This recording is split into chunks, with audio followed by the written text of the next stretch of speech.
Baxlar, salam. Deməli, indi isə keçirik e, test 2-nin izahına.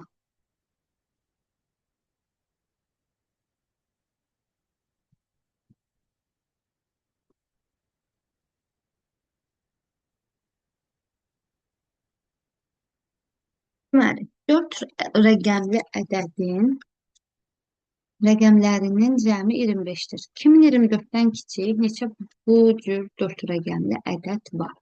Deməli, mən tez düşünürəm ki, 2024-dən kiçikdirsə, bu ya tutaq ki, deyirəm də 2024-dən kiçik 23 var, 22 var, 21, 20. Bunların rəqəmlər cəmi zaten gəlib 25 ola bilməz. Ora gərək bir dənə 9 yazaq ki, bu da 2019 olar. 2019-da da rəqəmlər cəmi 12-dir.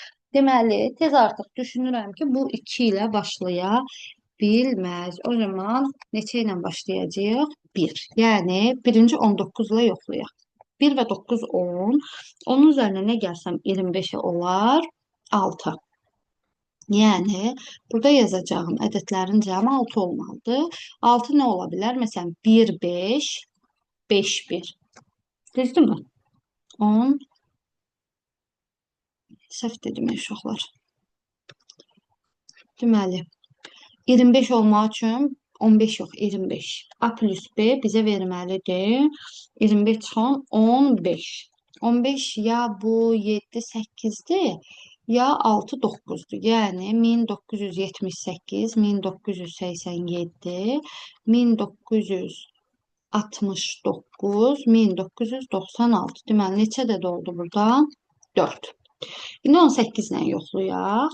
18 ilə yoxlasaq, o zaman 25-dən 9 çıxanda 16. S və D-nin cəmi 16 olmalıdır. Bu ya 8, 8-dir, ya da 7 və 9-dur. Yəni 1888, ya 1879, ya da 1897. Burada da oldu 3. Sonra 17 ilə yoxlayaq. Məsələn, x, y yazaq. 8-in üzərinə nə əlavə etsək 25 olar? 25 çıx 8. 25 çıx 8.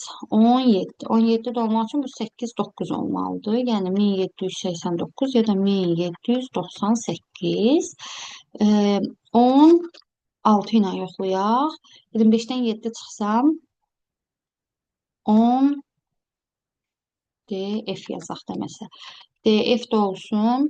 25 çıx 7, 18. Bu da ancaq 18 olmaq üçün 9, 9 mümkündür. Da 1699 başqa bir şey mümkün deyil. Desəz müəllimə, bəs 15 ilə yoxlayaqmı? Məsələn, yoxlayaq. Z, G yazıram. Axı 25-dən 6 çıxanda 19 rəqəmlər 2 rəqəmin cəmi 19 ola bilməz. Axı ən yüksək 18 ola bilər. Ona görə bitdi. Deməli 4, 3, 2, 1. 4, 3, 2, 1 toplaşaq 10. Cavab olur A variantı. Biraz da sualı imtahanda sizin üçün çətinləşdirib. 4 rəqəmli ədədin rəqəmlərinin cəmi 25-dir. 2024-dən kiçik neçə rəqəmləri müxtəlif 4 rəqəmli ədəd var deyə bilər. O zaman biraz seçim edərkən diqqətli olun ki, rəqəmlər, məsələn, o zaman rəqəmləri müxtəlif söz olsaydı burada 96-nı götürməyəcəkdim. Başqa 88 olan, çünki 8-lər təkrarlanır, götürməyəcəkdim. Yəni sayarkən burada 99-u götürməyəcəkdim. Şərti diqqətli oxuyun. Hətta tək soruşa bilər, cüt soruşa bilər. Ona görə diqqətli işləyin. 2. Hər biri fərqli hərf, hər biri fərqli hərf, fərqli simvolla şifrələnib, şifrələrin yeri dəyişdirilib. Aha. Deməli, şifrələr, ümumi şifrələrin yeri dəyişdirilib. O zaman baxaq. Yəni, yeri dəyişdirilib o deməkdir ki, qarşısındakı öz şifrəsi deyil. Biz elə ən rahat tekstin şifrəsi tapa bilərik də. Tekstin şifrəsi niyə ən rahat tapa bilərik? Çünki birinci və sonuncusu eynidir. Deməli, bu tekstdir. Buraya yazıram T, E, X, bu da T. Bizdən xeyl soruşursa, artıq E-nin şifrəsini bildik. 1, 2, 3, 4-cü belə olmalıdır. Bu da zaten elə bir B variantındadır. Heç o birləri yoxlamağa dəyməz. Ya da T-nin şifrəsi açardır. Heç məsələn bizə açar lazım deyil. Bu şəkildə yəni davam eləsək, sonu T ilə bitən editdir. E, D, I, T. Mesela güneş D'dir, heç mənə güneş de lazım değil. İnin şifrəsini tapdıq ki, doğrudan da bu işarədir. Yəni bir-bir yoxlaya da bilərsiniz, amma variant çıxmaqla çox tez bazar cavabı tapa bilirik. Üçüncü test, iki dişli çarx aşağıdaki şekilde gösterildiği kimi eyni vaxtda dönür. Müəyyən bir zamanda kiçik qırmızı dişli çarx 120 dəfə döndü. Həmin vaxt böyük yaşıl dişli çarx neçə dəfə dönüb. Deməli, nə edək? Burada bizə lazımdır bu çarxlardakı dişlerin sayı. Onu bir özümüz tapacağıq. Tapaq ki, burada e, aha, burada neçə, bu çarxın neçə dişi var? 1, 2, 3, 4, 5, 6, 7, 8, 9, 10, 11, 12, 13, 14, 15. 15 diş var burada. Burada ise 1, 2, 3, 4, 5, 6, 7, 8, 9, 10, 11, 12. Biz də bilirik ki, bu məsələlər tərs mütənasibdir. Əgər kiçik, yəni 12 dişli 120 dəfə dönübsə, 15 dişli neçə dəfə dönər? Çarx məsələlərində bu məsələlər tərs mütənasib olduğuna görə 12 vur 120 bərabərdir 15 vur x. 15 vur x bərabərdir 144 0 1440. 1440-ı da 15'e bölsək cavab olacaq 96. Bəzən uşaqlar çaşır. Bunu düzgün tənasib kimi düşünürlər. Diqqətli olun uşaqlar. Çünki özünüz baxın, e, niyə tərs mütənasibdir? Amma bu böyük çarx olduğu üçün dişlərinin sayı daha çoxdur. Bu 120 dəfə dönəndə böyük çarx dişlərinin sayı çox olduğuna görə daha az dönəcək. Ona görə bir artanda biraz alırsa biz buna nə deyirdik? Tərs mütənasib. Dördüncü testə baxırıq. Baxırıq ki, mən bunu necə araşdıra bilərəm? Məsələn, mən şagird kimi düşünürəm. Məsələn, 39-dan 9 çıxsam 30, amma 30 və 7 arasında necə əlaqə saxlaya bilərəm ki? Amma 39-dan 2 dənə 9 çıxsam, yəni 18, 39 çıx 18, 21. Deməli, yuxarıdakı ədədi 3-ə vurub, aşağıdakı ədədi 2-yə vursam və toplasam 39. Görək düzdürmü? 3 vur 4, 12, 2 vur 8, 16. 12 və 16-nın cəmi 28. O zaman sualı tapaq. 3 vur 5, 15, 2 vur 10, 20. 15 və 20-nin cəmi bizə verəcək 35.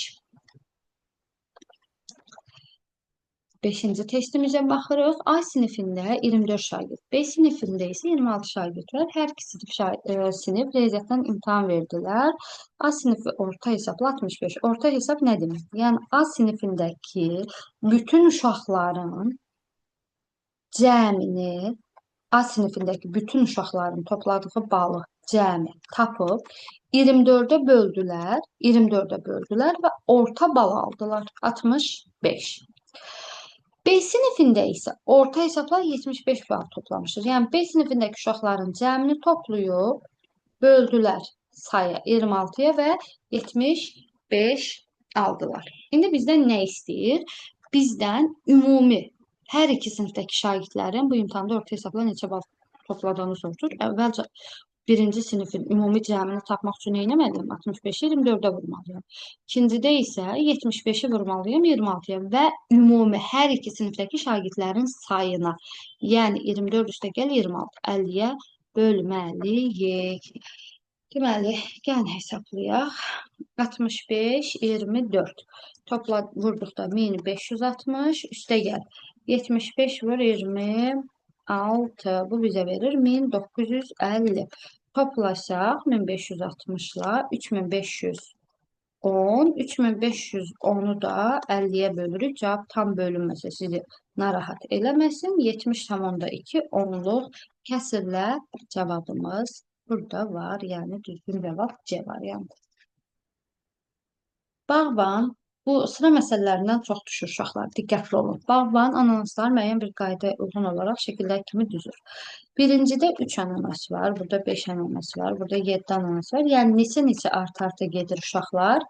2-2 arta-arta gedir. Bayaq yadınızdadırsa, bundan qabaqki testdə də izah etmişdim. Deməli, L30-u necə tapacağım? Birincinin 3-ün üzərinə 30 ananas arasında neçə ara var? 29. Düzdürmü? 29 vur 2. Niyə 2-yə vurduq? Çünki 2 2 artım var. Yəni 3 üstə gəl 58. Bu bizə verəcək 61. İndi el 40-ı tapaq. Necə tapaq? Birinci fiqurun üzərinə 40 şəkil arasında neçə ara var? 39. 39-u 2-yə vurarıq. 78 üzərinə 3 gələrik 81 və el 50-ni də tapmaq üçün 50 şəkil arasında neçə ara var? 49. 49 vur 2, 98 üstə də 3, 101. İndi gəlin yerinə qoyub hesablayaq. 61, 81 çıx 101. 142 çıx 101. Bu da bizə verir A variantı 41. Daha sonra daha sonra 7. Bu biraz kitabdan baxarsınız, çox böyütmürəm ki, variantlar tam görünməlidir. Deyir, ulduz əvəzinə uyğun olan variantı seçin. Nə demək uşaqlar? Yəni, fiqurlar bir-biri ilə necə əlaqə yaranıbsa, mən tam şəkilləri görmürəm. Yəni, məsəl üçün deyirəm də, bu hansı heyvandır tam aydın olmur. Məsələn, bu toyuqdan hörümçəyə gedibsə, burada da toyuqdan hörümçəyə getməlidir. Başa düşdünüz? Məsələn, bu hörümçəkdən filə gəlibsə, burada da filə getməlidir. Bu şəkildə davam etməlidir. Deməli, e, ya keçidən başlayaq, ya da deyəsən balıqdır, köpək balığıdır. Aha, başlayaq. Deməli, köpək balığı gedir qartala. Köpək balığı getdi qartala. Qartaldan gedir bu heyvana. Baxıram ki, düzdür. Bu heyvandan gedir meymuna. Meymun. Buradan gəlir. Bu şəkildə ördək, keçi. Ardıcıllıq düzdür, elə düzgün cavab deyəsən 7-ci testdə A variantıdır. Heç o bilər yoxlama ehtiyac olmamalıdır. Yəni, B-ni yoxlayaq da tutaq ki, B-də niyə səhvdir? Deməli, köpək balığından gəlib qartala. Qartaldan, gətirin üstün pozun ki, siz görəsiniz. Uşaqlar, baxın, burada qartaldan, burada bu heyvana gəlib, amma burada tamam başqa heyvana. Deməli, bu səhvdir. İndi C-yə baxaq. Burada da köpək balığından ördəyə gəlib, amma köpək balığından bu qartala gedir daxı. Deməli, bu da səhvdir. D-də də yenə tamam başqa heyvana getdiyinə görə zaten elə onlar səhv imiş. Ardıcıllıq sıranı pozmamalısınız. 8. Hər bir hərf bir rəqəm əvəz edir. Sual işarəsinin yerinə yazılacaq olan ədəd ən az neçə ola bilər? İndi gəl mən sizə deyim ki, uşaqlar burada niyə diqqətsizlik səhv eləyib? Qəşəng deyirlər. Deyirlər, müəllimə ən az deyirsə, gəlin bunlara 1 yazaq. Bura qəşəng. E-yə 1 yazdıq. Burada problem yoxdur. Aferin. Ən az dediyinə görə biz ən az rəqəmlərdən istifadə etməliyik. Bizim ən az rəqəmlərimiz uşaqlar çox vaxt 0-10-udur. Deməli, H-a 0 verə bilmirəm. Niyə? Çünki 3 rəqəmli ədədin ilk rəqəmi 0 olsa, artıq o 3 rəqəmli sayılmır. Deməli, o zaman H-a verirəm 2. Aha, qaldı el. Uşaqlar götürüb buna 3 yazır. Axı, mən dedim, bu ən az istəyirsə, biz ən kiçik rəqəmləri oraya yazmalıyıq. Bura 0 yaza bilərik, çünki əvvəldə el yoxdur. İndi toplayaq. 3, 2, 4. Cavab olur 423. Siz oraya 3 yazıb hesablasanız, səhv cavab variantlarda olacaq. Yəni, diqqətli işləmək lazımdır. Bugün həftənin bazar günüdür. 200 gün sonra deyər, əvvəl deyər, fərqi yoxdur. Qayda eynidir. Bir həftəmiz neçə gündür uşaqlar? Bir həftəmiz 7 gündür. Biz ona görə nə edirik? Gedirik. 200'ü bölürük 7'ye. Niye 7'ye? Çünkü bir həftəmiz dedik ki 7 gündür. Burada alınır 28, qalıq 4. Yəni 200 gün sonra o deməkdir ki, bazardan sonraki 4-cü gün hansıdır? Bazar. Bazardan sonraki 4-cü gün. Bazardan sonra birinci gələn bazar ertəsidir. İkinci gələn çərşənbə axşamıdır. Üçüncü gələn çərşənbədir. Dördüncü də gələn cümə axşamı. Burada 200 gün əvvəldirsə, sonra yox. Bu test düşsə sizə əvvəldirsə, o zaman bazardan 4 gün əvvələ gedəcəydiniz. Bəs desəz ki, müəllimə, əgər elə bir ədəd verib, məsələn 210 veribdir. Mən də 210-u 7-yə böldüm. Qalıq 0. Əgər qalıq 0-dırsa, qalıq 0. Deməli elə 210 gün sonra Elə yenə də qalıq sıfırdırsa həftənin olacaq bazar günü. Burada nə deyir? Hansı ədəd yazılmalıdır? Yox, görək hansı ədəd yazılmalıdır. Necə bir məntiq var? Düşünək. 8-dən ona 2 vahid artıb, 4 vahid artıb, 8 artıb, 16 artıb, 32 artıb. Fikir verirsinizsə, yuxarıdakı ədədlər 2 dəfə artıb. 2 vur 2, 4, 4 vur 2, 8, 8 vur 2, 16, 16 vur 2, 32, 32 vur 2, 64. Çox vaxt uşaqlar nə edir? İmtahanda burada bir cavabda tutaq ki, deyirəm də, 64-ü A variantına yerləşdirirlər. Məsəl üçün deyirəm. Ya burada bir Y variantıdır, 64. Uşaqlar elə 64-ü düzgün götürür. Uşaqlar, bura 64 değil. Yuxarı artanlar var ya, yuxarıda bura 64. Yəni 70, üzərinə 64 gəlirik. 134. Diqqətli olun. Sonra gəldik 11-ci testdə. Deyir ki, 34,5 kiloqram düyü 10 kisəyə elə dolduruldu ki, hər bir kisənin çəkisi özündən əvvəlki kisənin çəkisindən 100 qram yüngül oldu. Ən ağır kisənin çəkisi ən yüngül kisənin çəkisindən neçə faiz çoxdur? İndi məsələn 4-cü siniflər deyəcək ki, müəllimə bizə faiz düşmür, biz bu məsələyə qulaq asmırıq. 4-cü siniflərdə qulaq asın. Məsələn sizdə neçə faiz deməzdi, neçə dəfə çoxdur deyə bilərdi. İndi hər ikisini izah edirəm. Yəni faiz məsələsidir. Mən qulaq asmıram. Bu hissədə kəsirəm, etməyin. Əsas məsələnin formatını dəyişib 4-cü sinif səviyyəsində də sala bilərlər. Yəni birinci faiz formasını deyəcəm. Sonra aşağı siniflərə necə sala bilərlər? Onu izah edəcəm. Getdik. Deməli, deyir ki, 10 kisədir. Bax, birinci kisə 2, 3, 4, 5, 6, 7, 8, 9, 10.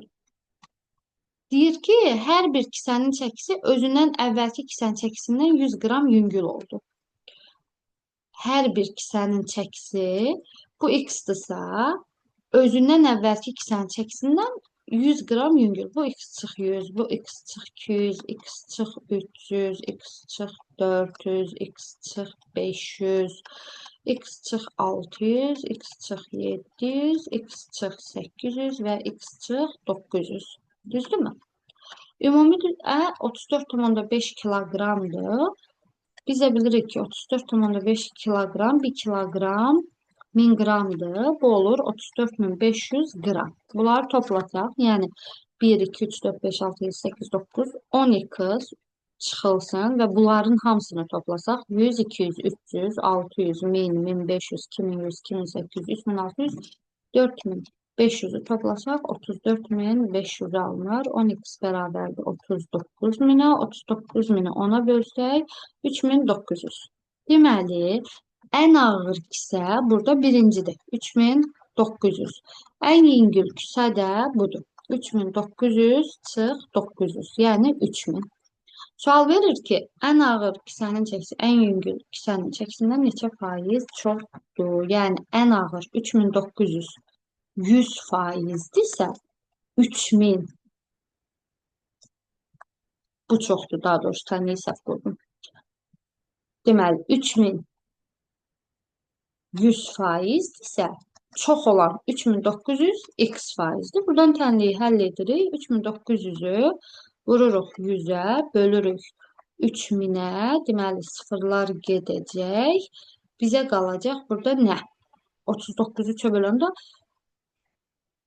3900 vurulsun 100 bölünsün 39'u çöp böləndə 130. Cavab alınca 130. Yəni 100 oldu 130. Neçə faiz çoxdur? 130 çıx 100. Cavab oldu 30%. Bəs bayaq nə dedim? 4-cü siniflərə salsalar necə salardılar? Məsələn, faiz deməzdi, deyərdi neçə dəfə çoxdur. O zaman da 3900'ü məsələn bölərdi 3000'ə, cavab olardı 1,13 dəfə. Bu şəkildə sala bilərdilər. Və gəldik sonuncu testdə aşağıdakılar ədəddə hər bir sətir sütun və diaqonal üzrə yazılacaq ədədlərin cəmi 33'dür. Yəni A üstə yazıram. A üstə gəl, B üstə gəlsə 33'dür. Və bu üçünün cəmi 33. F, M, N. F, M, N də 33'dür. Yəni bu üçünün də cəmi 33'dür. Bu üçü, yəni D üstə gəl, 11 üstə gəl, Y də 33'dür. Deməli D üstə gəl, Y neçədir? 33, 11, 22. Burada yazıram 22. Bunların cəmini soruşur 33, 22. 55, 55 üstə gəl 33. Bu da bizə verdi 88 cavabı, yəni C variantı. Uğurlar uşaqlar, növbəti izahda görüşərik.